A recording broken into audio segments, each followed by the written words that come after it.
بسم اللہ والصلاۃ والسلام علی رسول اللہ۔ معزز ناظرین کرام، جیسا کہ آپ کے علم میں ہے کہ آج کل سوشل میڈیا پہ مفتی تقی عثمانی صاحب کے ایک فتوے کے حوالے سے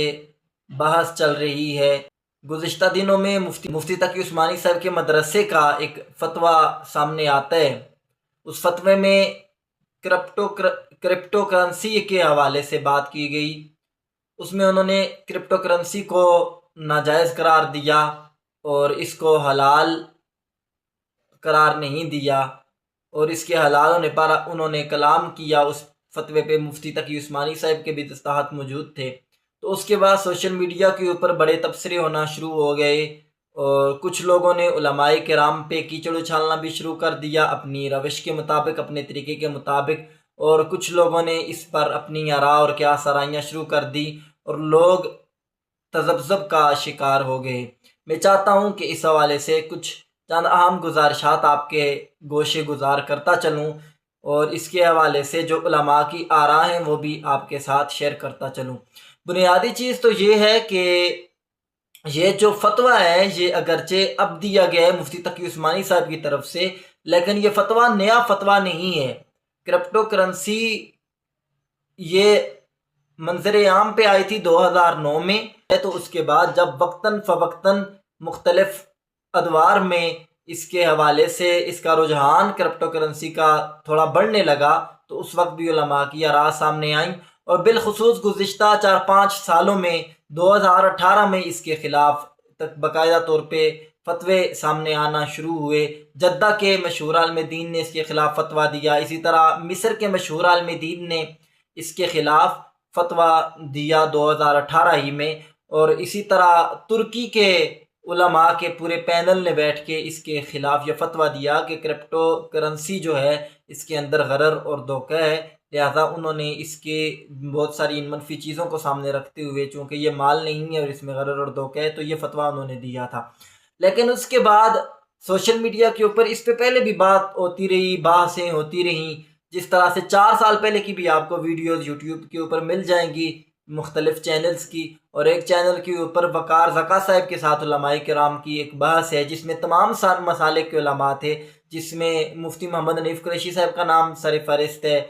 علماء دیوبند کے مولانا مفتی فضل سبحان صاحب موجود تھے، مفتی نوید صاحب موجود تھے، اسی طرح اہل حدیث کے علماء بھی وہاں پہ موجود تھے، اور اہل تشیع کی بھی، جیسا کہ آپ کو پتہ ہے رمضان ٹرانسمیشن میں یہ بات ہوئی تھی، تو اس میں بھی علماء کرام نے یہ اپنی آراء پیش کی تھی کہ اس کے حوالے سے ہمارے یہ تحفظات ہیں۔ تو بنیادی طور پہ کرپٹو کرنسی جو ہے یہ ایک اس کے حوالے سے، چونکہ یہ اجتہادی ایک مسئلہ ہے، ابھی تک یہ اس طرح سے رائج الوقت نہیں ہے۔ بے شک اس کا استعمال ہو رہا ہے، اور بہت سارے ممالک میں اس کو قانونی حیثیت کے ساتھ بھی انہوں نے اس کا استعمال شروع کر دیا ہے۔ اگرچہ دنیا میں یہ کرنسی رائج ابھی ہو رہی ہے اور ابھی دنیا اس کو قبول کر رہی ہے، لیکن یہ باقاعدہ طور پہ ابھی تک بھی اس کو کرنسی کی وہ حیثیت حاصل ہوئی نہیں ہے۔ یعنی جو ماہر معاشیات ہیں وہ بھی اس کو، بعض لوگ کرنسی کہتے ہیں اور بعض لوگ اس کو ایسٹ کے طور پہ لیتے ہیں، وہ اس کو کرنسی کے طور پہ قبول کرتے ہی نہیں ہیں۔ تو اس لیے اس میں بہت ساری مختلف آراء سامنے آ جاتی ہیں۔ بنیادی طور پہ جو علماء کرام کی اس کے حوالے سے آراء ہیں، وہ زیادہ تر اکثریت علماء کا فتویٰ یہی ہے کہ یہ جائز نہیں ہے، اور جب بالخصوص ابتداءً یہ منظر عام پہ آیا تھا معاملہ، تو اس وقت چونکہ اس میں غرر کا اور دھوکے کا بہت زیادہ پہلو نمایاں تھا، اور اس وقت یہ بہت زیادہ خدشہ تھا کہ کسی چیز کے بھی ابتداءً جب سامنے آتی ہے تو حالات کے مطابق اس کو دیکھا جاتا ہے، پرکھا جاتا ہے، تو حالات کے مطابق بسا اوقات ایسا ہو جاتا ہے کہ کوئی معاملہ ہو اور اس کے خلاف علماء فتویٰ دے رہے ہوں اور بعد میں پھر اس کی حمایت میں دے دیں، تو سوشل میڈیا پہ بہت ساری جو چیزیں ہوتی ہیں وہ منفی طریقے سے لی جاتی ہیں، اور سوشل میڈیا پہ پھر یہ کہا جاتا ہے کہ دیکھیں جی پہلے بہت ساری جو چیزیں تھیں وہ ناجائز تھیں، اب وہ جائز ہو گئی ہیں۔ تو اسی طرح اب یہ کرپٹو کرنسی جو ہے یہ بھی پہلے ناجائز سمجھی جاتی تھی، اب یہ کچھ عرصے بعد یہ بھی جائز سمجھی جائے گی، تو اس طرح کی مختلف قیاس آرائیاں کی جاتی ہیں۔ تو یہ بات ہماری عوام کو سمجھ لینی چاہیے کہ یہ ایک اجتہادی مسئلہ ہے، اور جو اجتہادی مسائل ہوتے ہیں ان میں گنجائش بہرحال کہیں نہ کہیں ہوتی ہے، جہاں پہ علماء کا اختلاف ہو جاتا ہے، تو یہ اس طریقے کی بحثیں کرنا اور اس طرح کی قیاس آرائیاں کرنا اور علماء پہ الزامات لگانا یہ درست نہیں ہوتا۔ اگر آپ کو رائے کسی عالم دین کی اچھی نہیں لگتی، اس کے اگینسٹ اگر کوئی رائے موجود ہے، آپ کو اس کی رائے اچھی لگتی ہے تو آپ اس پہ بھی عمل کر سکتے ہیں۔ تو علماء جس رائے کا اپنی طرف سے اظہار کرتے ہیں، ضروری نہیں ہوتا، کوئی عالم نہیں کہتا کہ آپ نے میرے ہی فتوے کے مطابق عمل کرنا ہے۔ جس معاملے میں بھی شرعی طور پہ اختلاف واقع ہو جائے، علماء کا آپس میں اختلاف ہو جائے، تو اس میں اتنی گنجائش تو رہتی ہی ہے۔ اب بات یہ ہے کہ علماء نے اس کو ناجائز کیوں کہا۔ اب اس کے اوپر جو اعتراض کیے جاتے ہیں ان میں سے سب سے پہلا جو اعتراض مفتی تقی عثمانی صاحب کے فتوے میں بھی سامنے آیا، اور وہ پہلا اعتراض یہ ہوتا ہے کہ یہ مال نہیں ہے۔ اب اس کا جواب جو علماء اس کے جواز کے قائل ہیں، اکثر علماء اس کے عدم جواز کے قائل ہیں، جیسا کہ ان علماء میں علماء دیوبند بھی ہیں اور بریلوی مکتب فکر کے علماء بھی ہیں۔ اکثر علماء اس کو ناجائز کہتے ہیں، اہل حدیث مکتب فکر کے علماء بھی اس کو ناجائز کہتے ہیں، اور بعض علماء اس کو جائز ضرور کہتے ہیں۔ بعض علماء کا اس کے اوپر فتویٰ یہ ہے کہ یہ جو کرپٹو کرنسی ہے یہ اپنی اصلیت کے اعتبار سے جائز ہے، لیکن اس میں اگر غرر اور دھوکے کا خدشہ ہو، یا یہ کہیں حرام طریقے کے ساتھ کمائی جا رہی ہے یا حرام طریقے میں استعمال کی جا رہی ہے، تو پھر یہ ناجائز ہوگی۔ اب دلائل اگر دیکھے جائیں تو دلیل یہ ہے ناجائز کہنے والوں کی کہ یہ مال ہے، یعنی یہ مال نہیں ہے، چونکہ مال وہ ہوتا ہے کہ جس کی طرف انسان کی طبیعت میل رکھتی ہو، میلان رکھتی ہو، اور اس کے اوپر قبضہ کیا جا سکتا ہو، اسے انسان اپنے نفع کے لیے استعمال کر سکے، اسے اپنے قبضے میں لیا جا سکے۔ تو چونکہ اس کو قبضے میں نہیں لیا جا سکتا، یہ تو ڈیجیٹل ورڈنگ ہوتی ہے جو کمپیوٹرز کے اوپر ہوتی ہے، تو اس لیے اس ڈیجیٹل ورڈنگ کو، اس ایک فرضی قسم کی اعداد و شمار کو کرنسی قرار نہیں دیا جا سکتا، اس کو مال قرار نہیں دیا جا سکتا، اس لیے علماء نے اس کو جائز نہیں کہا۔ لیکن اس کا جواب یہ دیا جاتا ہے، جو علماء جائز کہتے ہیں وہ کہتے ہیں کہ نہیں، یہاں مسئلہ یہ ہے کہ اگرچہ یہ ڈیجیٹل طریقے کے ساتھ ہو رہی ہے، ایک سافٹ ویئر کے ساتھ ہو رہی ہے، لیکن بہت ساری اس جدید دور میں ڈیجیٹلائزیشن بہت زیادہ عام ہو چکی ہے، تو بہت ساری اور چیزیں بھی ہیں کہ جو ڈیجیٹل ہیں اور ان کو آپ قبول کرتے ہیں، ان کی بے و شرح ہوتی ہے، ان کے اوپر مال کی اس طرح سے یہ والی تعریف صادق نہیں آتی جو آپ کرتے ہیں۔ جس طرح سے مختلف سافٹ ویئرز خریدے جاتے ہیں، بیچے جاتے ہیں، اب ان کے اوپر بھی ہاتھوں ہاتھ تو قبضہ نہیں کیا جا سکتا، مختلف اپلیکیشنز ہوتی ہیں ان کے اوپر بھی قبضہ نہیں کیا جا سکتا، تو مختلف جو ویب سائٹس ہوتی ہیں ان کے اوپر بھی اس طرح ہاتھوں ہاتھ قبضہ نہیں کیا جا سکتا۔ بہت ساری چیزیں جو ہیں آج کل یہ عام ہو چکی ہیں، تو یہ کوئی اتنا خاص بڑا اعتراض نہیں ہے۔ جو چیز مال نہیں بھی ہے اس تعریف کے مطابق، وہ بھی اس میں شامل ہو سکتی ہے۔ لیکن میں یہاں پہ آپ کو ایک اور تعریف بتاؤں کہ مال کی ایک اور تعریف بھی کی گئی ہے، جس طرح سے اعلیٰ حضرت نے فتاویٰ رضویہ شریف کے اندر نقل کیا ہے، اور انہوں نے فتاویٰ شامی سے نقل کی ہے کہ امام شامی نے فتاویٰ رضویہ شریف کے اندر ہی ایک اور تعریف بھی مال کی نقل کی ہے، اور وہ تعریف مال کی یہ نقل کی گئی ہے کہ جو شے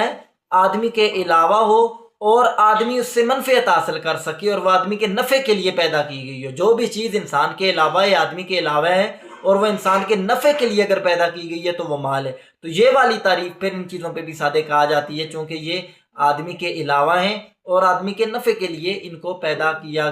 بنایا گیا ہے، ان کی تخلیق آدمی کے نفع کے لیے ہوئی ہے بنیادی طور پہ اس کرنسی کی۔ تو ابتداً اس میں غرر کا بہت زیادہ خدشہ تھا، لیکن ابھی بہت سارے ممالک میں یہ رائج ہو چکی ہے کرپٹو کرنسی، اور بہت سارے ممالک نے اس کی زمان لے لی ہے۔ اب مفتی تقی عثمانی صاحب کی بھی اس کے بعد جب اس کے ماہرین نے ان سے رابطہ کیا، جس طرح ثاقب بن بلال بن ثاقب، انہوں نے اس کے حوالے سے مفتی تقی عثمانی صاحب سے رابطہ کیا، تو ان کے حوالے سے بھی اب یہ خبریں زیر گردش ہیں کہ انہوں نے کہا کہ بڑی اچھی پیش رفت ہوئی ہے، اور مفتی تقی عثمانی صاحب نے کہا ہے کہ اگر حکومت اس کی ضمانت دے رہی ہے تو ٹھیک ہے، پھر ہم اس کے اوپر نظر ثانی کر سکتے ہیں۔ یعنی بہت ساری علماء کا یہی فتویٰ ہے کہ اس میں سب سے بڑی وجہ اس کے ناجائز ہونے کی یہ ہے کہ اس میں غرر کا خدشہ ہے، چونکہ جو عام ہماری کرنسی ہے، جو نوٹ ہے، اس کی حکومت کے پاس ضمانت ہوتی ہے، اگرچہ یہ بھی اصل میں تو سمن نہیں تھا، اصل میں تو سونا چاندی تھا، لیکن اس کی ضمانت حکومت نے اپنے ذمہ لی تھی اس وقت حکومتوں نے، بعد میں اگرچہ یہ سونے کے مقابل ابھی تو نہیں رہا، لیکن پہلے اس وقت رائج کرتے وقت حکومتوں نے اور اسٹیٹ بینکس نے، تمام ممالک کی بینکوں نے اس کو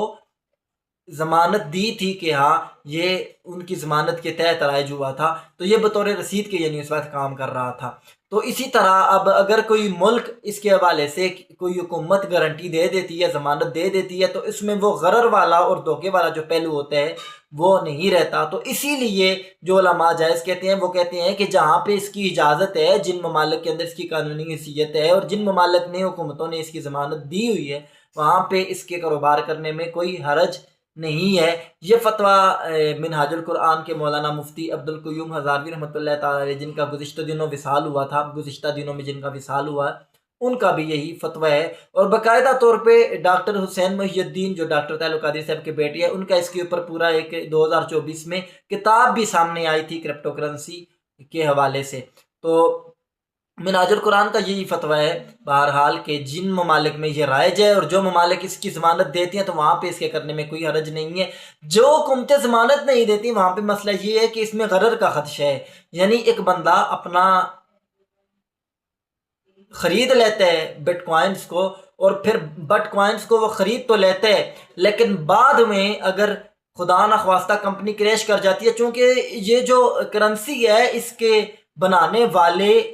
شخص یا اس کمپنی کے بارے میں معلومات نہیں ہے کہ وہ کون ہے، یعنی وہ خفیہ ہے، وہ ظاہر آ کے کام نہیں کر رہے، وہ اصل میں خود خفیہ ہیں۔ آگے یہ سافٹ ویئر کے ذریعے سے لوگوں کو اس میں شامل کیا جاتا ہے، لوگ اس میں کام کرتے ہیں، جو بھی کام کرتے ہیں تو اس کو کچھ ریاضی کے پیچیدہ مسائل حل کرنے پڑتے ہیں، تب اس کے حوالے یہ کرنسی کی جاتی ہے۔ تو اس میں کسی عام بندے کا تو دھوکے کا خدشہ، یعنی اس میں شامل ہونے والوں کی طرف سے دھوکے کا خدشہ بہت کم ہوتا ہے، بہت کم چانسز ہوتے ہیں کہ اس میں نئے شامل ہونے والے جو لوگ ہیں یا جو اس کی بلاک چین بنتی ہے اس کے اندر کوئی خدشہ ہوگا یا غرر ہوگا۔ لیکن اس کے جو اصل ہے، یعنی اس کی اصل کسی بینک کے پاس ضمانت ہی نہیں ہے، تو وہاں پہ غرر اور دھوکے کا خدشہ رہتا ہے کہ آپ کے جتنے بھی آپ کی سرمایہ کاری کی گئی ہوگی اس کرنسی کے اندر وہ ضائع ہو سکتی ہے۔ اگر وہ کریش کر جائے یا وہ مکر جائے یا وہ ہوا ہو جائے، کہیں غائب ہو جائیں، تو ہمیں پتہ ہی نہیں ہے کہ یہ کون اس کو چلا رہا ہے، کون اس کے نظام کو اصل میں سنبھال رہا ہے۔ تو اس لیے علماء کہتے ہیں کہ جب تک حکومت اس کی ضمانت نہیں دیتی تو وہاں پہ یہ احتیاط لازمی ہوتی ہے کہ آپ اس میں احتیاط کریں کہ آپ کو دھوکہ نہ ہو جائے، اور جس چیز میں دھوکے کا خدشہ ہو تو اس چیز کو پھر شریعت میں جائز قرار نہیں دیا جاتا، شریعت اس سے منع کر دیتی ہے۔ تو یہ اصل دلیل ہے، یہ دعوت اسلامی والے علماء کی بھی دلیل ہے کہ اس میں دھوکے کا خدشہ ہے۔ تو دھوکے کا خدشہ اگر حکومت ضمانت اٹھا لیتی ہے تو وہ رفع ہو جاتا ہے، اور حکومت کو چاہیے کہ وہ اس کے حوالے سے باقاعدہ طور پہ کوئی جتنی بھی ڈیجیٹل کرنسیز ہیں ان کے حوالے سے، وہ جو ڈیجیٹل مارکیٹنگ ہے اس کے حوالے سے ہم بہت پیچھے ہیں، ہماری حکومت کو اقدامات کرنے چاہیے اور ہمارے علماء کو بیٹھ کے مشاورت کے ساتھ ان کے ساتھ معاملات طے کر لینے چاہیے۔ چونکہ ابھی امیجن کریں کہ اگر پوری دنیا میں واقعتاً ابھی یہ معاملات ادھر جا رہے ہیں، تقریباً 119 ایسے ملک ہیں کہ جو باقاعدہ اس کرنسی کی ضمانت دے رہے ہیں، اور وہ اس کرنسی وہاں پہ رائج ہے، اور بہت سارے ممالک میں یہ کرنسی بے و شراء کے لیے استعمال ہونا شروع ہو چکی ہے، وہاں پہ ڈیجیٹل طریقے کے ساتھ کرنسیز استعمال ہوتی ہیں۔ تو مختلف کرنسیز جو ہیں مختلف ممالک میں ڈیجیٹل طریقوں سے استعمال ہوتی ہیں، یعنی وہ آپ کے ہاتھوں ہاتھ کرنسیز نہیں آتی۔ کئی ممالک میں پیٹرول وغیرہ بہت ساری جو چیزیں ہیں، بکنگز وغیرہ، وہ اسی طرح ڈیجیٹل طریقے سے ہو رہی ہیں، اور یہ دنیا میں اب رائج ہو رہی ہے۔ تو ہو سکتا ہے آنے والے وقتوں میں، اور یقیناً ایسا ہوگا کہ دنیا سے جو ڈیجیٹل نظام ہے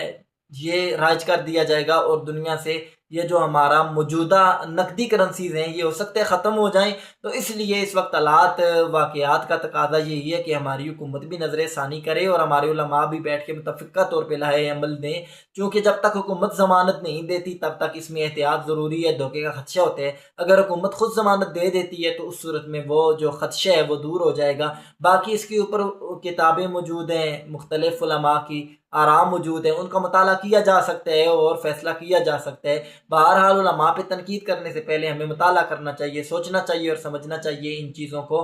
تو فوری طور پہ ہمارے جو لوگ ہیں وہ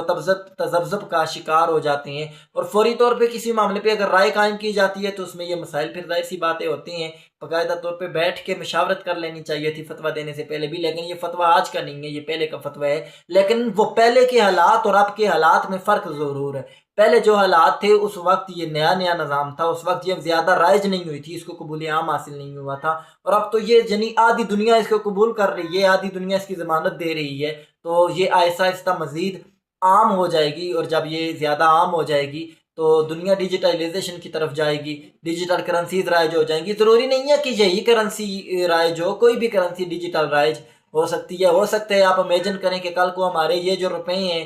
یہ ہماری جو کرنسی ہے پاکستانی، یہ اگر ڈیجیٹل ہو جاتی ہے تو ابتداً ابھی اگر کوئی بندہ اس کو ڈیجیٹل کہتا ہے تو ابتداً تو اس میں تذبذب ہوتا ہے، لیکن بعد میں اگر حکومتی سطح پہ ایسا معاملہ ہو جاتا ہے تو سب پھر اس میں شامل ہو جائیں گے اور اس سے بچنے کا کوئی راستہ نہیں رہے گا۔ اس لیے بہت ساری چیزیں جو ہوتی ہیں ان کا تعلق احوال کے ساتھ ہوتا ہے، زمانے کے ساتھ ہوتا ہے، تو زمانے اور وقت کے لحاظ کے ساتھ وہ فتووں میں تبدیلی کی گنجائش ہوتی ہے۔ تو اس میں یہ جو مختصر قسم کے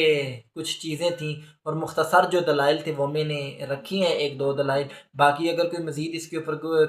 پڑھنا چاہے تو اس پہ جامعۃ الرشید کراچی کے مفتی صاحب ہیں، ان کی بھی ایک پوری کتاب ان ورچوئل کرنسیز کے اوپر موجود ہے، اس کا بھی مطالعہ کیا جا سکتا ہے، نیٹ سے آپ کو مل جائے گی۔ ورچوئل کرنسیز کی حیثیت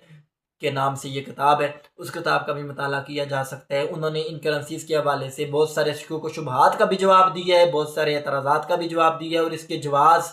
کے بھی انہوں نے دلائل کو ذکر کیا ہے۔ اسی طرح ڈاکٹر حسین محی الدین